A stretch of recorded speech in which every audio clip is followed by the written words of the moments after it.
Hello friends, morning பிரேக்ஃபாஸ்ட்டுக்கு பார்த்தீங்கன்னா தோசை தான் ரெடி பண்ணியிருக்கேன். பிரேக்ஃபாஸ்ட்டுக்கு ஆஃப்டர்நூன் லஞ்சுக்கு ரெண்டுத்துக்குமே பார்த்தீங்கன்னா கருவேப்பிலை குழம்பு தான் வந்து ரெடி பண்ண போகிறேன்.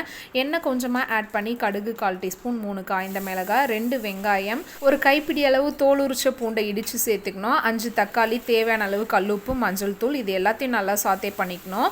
கொஞ்சமாக நல்லெண்ணெய் சேர்த்து ஒரு கைப்பிடி அளவு கருவேப்பிலை, 10 பல் பூண்டு, ஒரு துண்டு இஞ்சி, இது எல்லாத்தையும் நல்லா சாத்தே பண்ணி ஃபைன் பேஸ்ட்டாக அரைச்சி எடுத்துக்கோங்க. தக்காளி நல்லா வதங்கி வந்த பிறகு உங்களோட காரத்துக்கு ஏற்ற மாதிரி குழம்பு மிளகாய் தூள், கருவேப்பிலை விழுது, இது ரெண்டையும் சேர்த்து தண்ணி சேர்த்து நல்லா மிக்ஸ் பண்ணிக்கோங்க. ஒரு 5 மினிட்ஸ் கொதிக்க வச்சிங்கன்னா குழம்பு சூப்பராக ரெடி ஆயிரும். ஃபைனல் டச்சாக அதுக்கு மேலே கருவேப்பிலை, கொத்தமல்லி, 3 டீஸ்பூன் கிட்ட தேங்காய் எண்ணெய் சேர்த்து இறக்குனிங்கன்னா குழம்பு ரொம்பவும் சூப்பராக இருக்கும்.